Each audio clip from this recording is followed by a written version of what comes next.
On this class opener, it's all about what we've reviewed so far. It's all about real numbers, being able to classify them. Only the first two are classifying, and the others are being able to compare these real numbers. Sometimes we're going to be comparing fractions with fractions, integers with integers, sometimes decimals with fractions, even decimals with percents, etc., etc. So let's start with number one.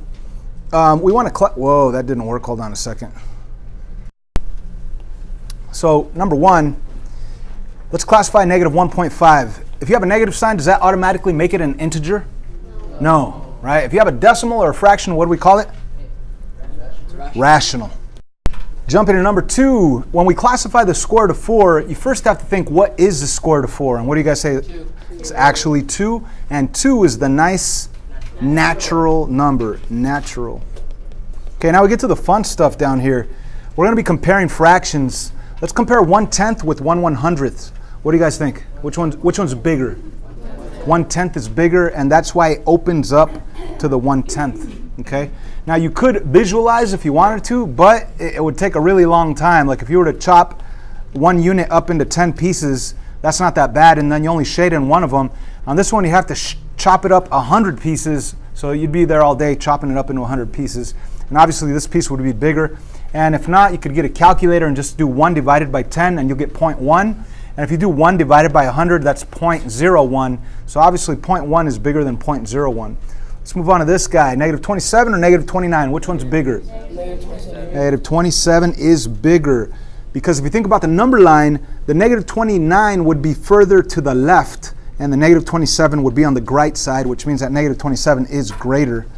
Let's move on to this one. What's bigger, 0.99 or 0.1? 0.99 is bigger. Whoa, number 6 down here. The square root of 80 or 9, which one's bigger? 9, right? Now, we all know that the square root of 36 is 6. We all know that the square root of 49 is 7. We all know that the square root of 81 is 9. But we don't exactly know the square root of 80. That's an irrational number. It's a decimal that continues forever, and it doesn't have a pattern. However, we could approximate it. I mean, we know that roughly the square root of 80, it's really close to the square root of 81, but it's a little bit less, which means that it's a little bit less than 9. So we're really comparing 8.9 with 9. And if we compare 8.9 with 9, 9 is definitely bigger than 8.9. In order to really understand that, approximating square roots, that is, you need to know this perfect square number list. You could create it, and then after that, it's really easy to see what the square root of 80 is. You could just think, where does 80 land? It lands right below the 81. So the square root of 81 is 9. Right below 9 is 8.9. So the square root of 80 is about 8.9. So let's move on back to number 7 right here. Comparing 5 with the square root of 26. What do you guys think? Which one's bigger? Square root of 26 is bigger, okay? Square root of 26 is bigger. Again, how do we know that? If you go to the number line, the perfect square number line, and you go, the square root of 25 is 5, so the square root of 26 has to be a little bit bigger, so that'd be about 5.1. So what you're really comparing is, you're comparing the number 5 with 5.1. So again, the square root of 26 is roughly 5.1, so 5 is definitely smaller than 5.1. 5.1 is bigger, and that's why we put this symbol right here opening up to the 5.1. Number 8, what do you guys say? 17 over 2. A lot of students in the other classes got confused with 17 over 2. Let me help you get unconfused. If you had $17, or if I had $17 and I said, let me give it to both of you equally, how many would each of you get? 8.5, $8.50, right? Right, because 8 and 8 is 16, 50 cents and 50 cents is another dollar. So 17 over 2, that would be 8.5, right? So let's do this. In your class opener, let's put a little squiggly line. Oh no, this is an equal sign because it's absolutely 8.5. And we're going to compare that 8.5 with the square root of 65. And you could kind of see it over here. That's going to be 8.1, right? The square root of 64 is 8. So the square root of 65 is a little bit more, which would be about 8.1. So when we compare 8.5 with 8.1, 8.5 is bigger, so it has to open up to the left. That 17 halves is actually a little bit bigger than the square root of 65. Let's move on to number 9 down here. Now, we all know that pi as a decimal is roughly what? 3.14. Okay, and we know that the square root of 9, what's the square root of 9? The square root of 9 is 3, and we know that the square root of 8 has to be less than the square root of 9, right? So what's bigger, a number that's less than 3 or 3.14?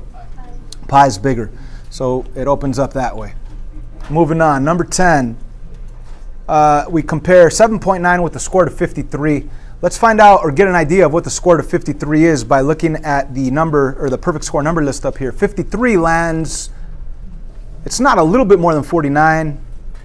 Well, yeah, it is a little bit more than 49. Okay, so let's go back to the other comparison. 7.9. So which one's bigger, the 53 or the 7.9? 7.9 is bigger. Because again, if we go and look at the 53 where it lands, it's not close to 49. It's closer to it's not close to 64. It's closer to 49. And so that'd be 7 point something, but the other one was 7.9, so 7.9 is bigger. Man, I confused myself, I'm sorry. Let's move to number 11 here. Which one's bigger? 9/10 is bigger, or are they equal? I think they're equal. Or is 99/100 bigger? They're equal. Okay, so if you want to think about it visually, you'd have to chop this up into 10 pieces and then shade in 9. That's almost full, right? But you'd have to chop this one up into 100 pieces. You're talking about razor thin slices, and then you'd fill up 99 of those razor thin slices. That means you'd be one razor thin slice away from being completely full.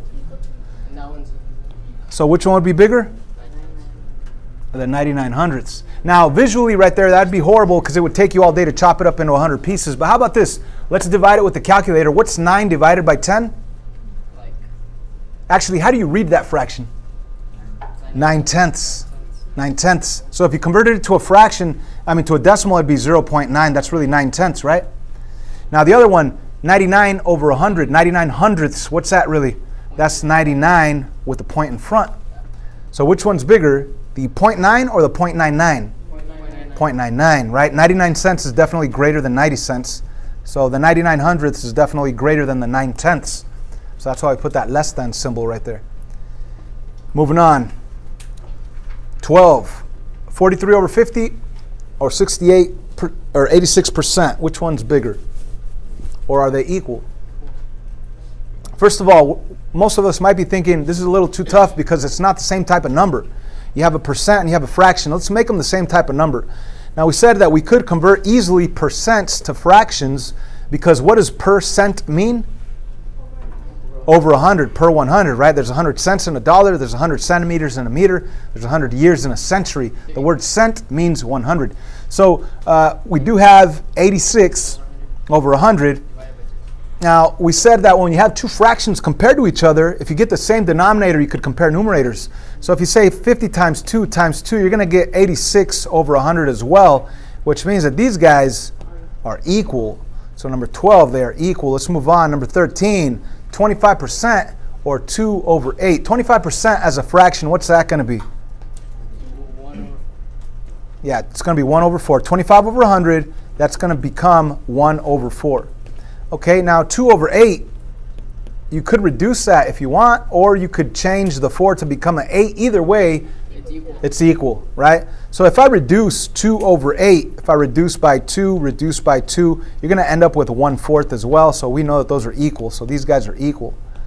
Last one, 0.3 or 3%. What do you guys say?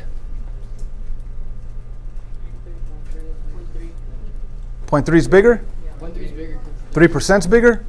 Are they equal?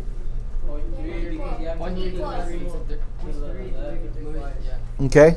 Yeah, so if you wanted to convert the percent to a decimal, you'd have to move it 2 to the left.